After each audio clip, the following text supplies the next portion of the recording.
سید الانبیاء والمرسلین اما بعد فاعوذ باللہ من الشیطان الرجیم بسم اللہ الرحمن الرحیم۔ الحمدللہ الہادی پروگرام میں جہنم کا تذکرہ چل رہا ہے اور مختلف آیات پر کلام کرتے ہوئے اب ہم سورۃ المؤمنون پر پہنچ چکے ہیں۔ یہ قرآن عظیم کی 23ویں آیت ہے اور پارہ 18واں ہے۔ تو گویا کہ قرآن عظیم میں 17ویں پارے تک جتنی بھی آیات تقریباً جہنم کے بارے میں اللہ نے جو بیان فرمائی اس کا تذکرہ ہم نے یہاں پر کیا ہے۔ ارادہ یہی ہے کہ آخر تک جتنے تذکرے ہیں انہیں کرنے کے بعد پھر انشاءاللہ احادیث کریمہ میں نبی کریم صلی اللہ علیہ وسلم نے قرآن کی انہی آیات کی گویا کہ ایک تفسیر کرتے ہوئے جہنم کے جو بھی احوال ذکر کیے ہیں وہ بھی آپ کی خدمت میں مختصر انداز میں پیش کیے جائیں۔ اس کے بعد پھر انشاءاللہ ہم اگلے موضوع کی طرف آئیں گے۔ اللہ تبارک و تعالیٰ نے اس میں مختلف آیات ذکر فرمائی ہیں اور ایک جگہ اللہ نے ارشاد فرمایا، پھر آگے میں اس پر آتا ہوں جہنم کے اس تذکرے پر۔ 96 نمبر آیت ہے، اللہ تعالیٰ فرماتا ہے ادفع باللتی ہی احسن السیئۃ نحن اعلم بما یصفون، کہ سب سے اچھی بھلائی سے برائی کو دور کرو۔ ادفع باللتی ہی احسن السیئۃ، یعنی وہ جو دور کرو اس اچھائی کے ساتھ جو بہت ہی بہترین ہو برائی کو۔ گویا کہ یہ قرآن عظیم ہمیں ایک درس دے رہا ہے کہ برائی کا بدلہ برائی سے دینا کمال نہیں ہے بلکہ اچھائی سے دینا ہی کمال ہوتا ہے۔ لیکن یہ وہیں پر ہوتا ہے کہ جب آپ یہ سمجھتے ہیں کہ آپ اگر کسی برائی کا بدلہ اچھائی کے ساتھ دیں گے تو سامنے والا شرمندہ ہوگا، دیکھنے والوں پہ اچھے اثرات مرتب ہوں گے اور مستقبل میں اس کے بہترین نتائج آنا متوقع ہوں۔ جیسے کہ نبی کریم صلی اللہ علیہ وسلم کے ساتھ انتہائی ظلم و ستم کیا گیا، پھر جب آپ فاتح مکہ کی حیثیت سے داخل ہوئے تو آپ نے بہت ہی اچھے انداز سے ان کی برائیوں کا بدلہ دیا۔ نتیجہ یہ نکلا کہ یہ ایک تاریخ کا حصہ بن گیا، قیامت تک اس کو بیان کیا جاتا رہے گا۔ ایسے ہی جو سامنے لوگ تھے ان پہ بڑے اچھے اثرات مرتب ہوئے، جو دیکھ رہے تھے یعنی جنہوں نے براہ راست ظلم تو نہیں کیا تھا، اطراف کے رہنے والے جب نبی کریم فاتح مکہ کی حیثیت سے داخل ہونے لگے تو وہ بھی آ گئے اطراف میں، اور انہوں نے نبی کریم صلی اللہ علیہ وسلم کے اس طرز عمل کو دیکھا تو جن کے ساتھ درگزر کا معاملہ کیا گیا ان میں بہت سارے ایمان لے آئے، جو دیکھ رہے تھے وہ بھی مسلمان ہوئے۔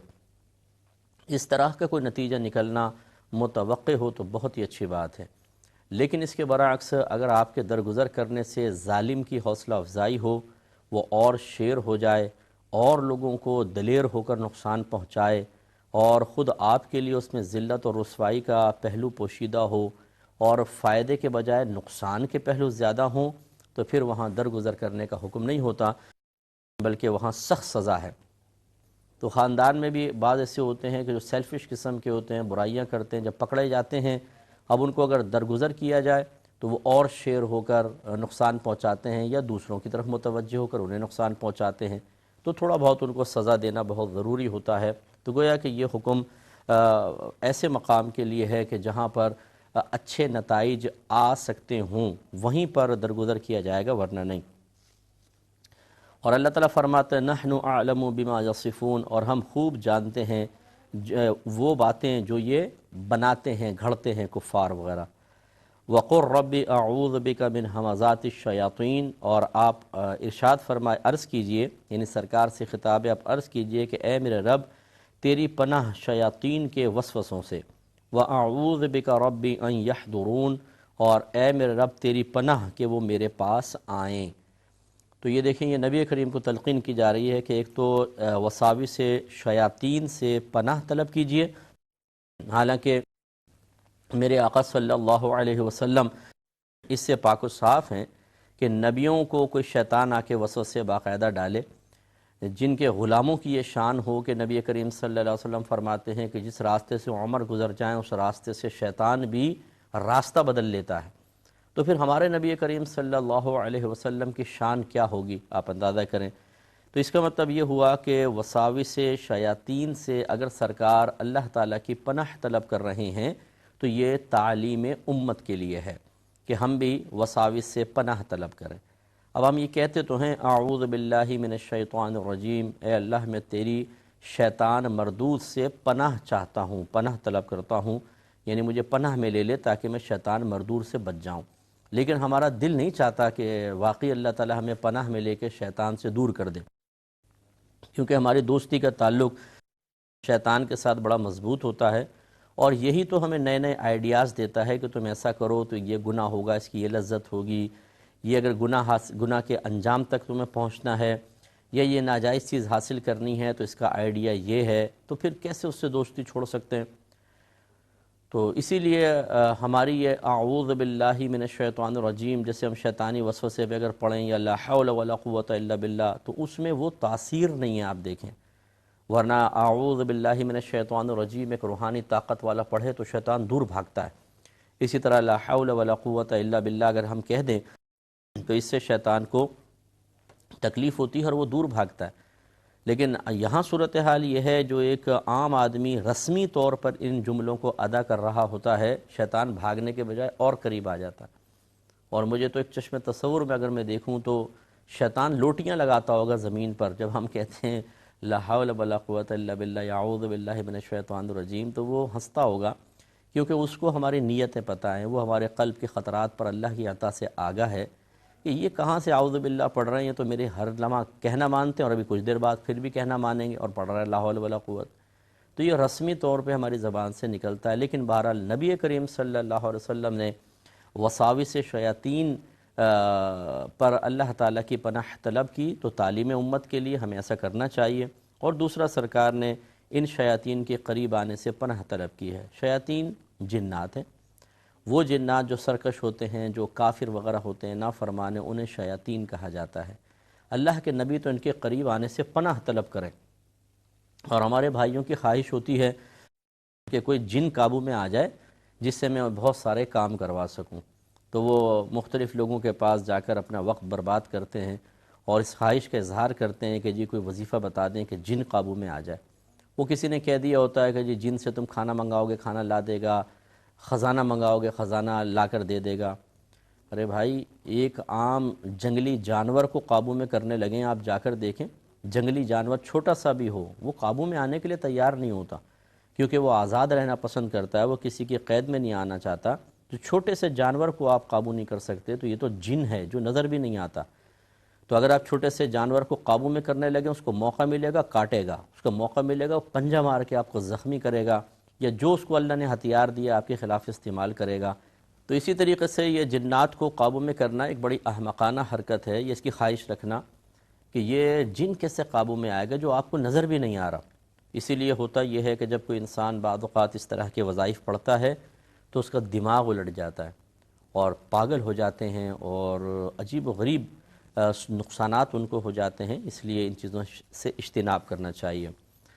اللہ تعالیٰ فرماتا ہے حتیٰ اذا جاء احدهم الموت قال رب ارجعون، یہاں تک کہ جب ان میں سے کسی کو موت آئے تو کہتا ہے کہ اے میرے رب مجھے واپس پھیر دے۔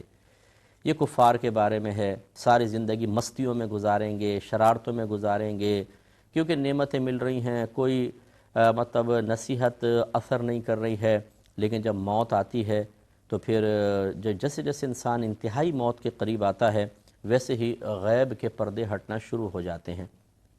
جب کسی کی موت کا بالکل اللہ کی طرف سے فیصلہ ہو چکا اور وہ وقت آ گیا اور وہ آخری سٹیج پر آ جائے، چونکہ واپس تو آنا ہی نہیں ہے اس نے، تو پھر اس کے لیے بہت سے امور کھول دیے جاتے ہیں۔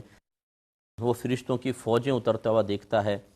عذاب کے فرشتے آ رہے ہوتے ہیں جہنم کا عذاب لے کر، تو اس کے دل میں پھر یہ خیال آتا ہے کہ کاش میں اللہ کی مان لیتا، اطاعت کرتا۔ تو پھر دل میں تمنا پیدا ہوتی ہے کہ اب اگر مجھے اللہ بھیج دے تو میں اس کا مطیع و فرما بردار بندہ بن جاؤں گا۔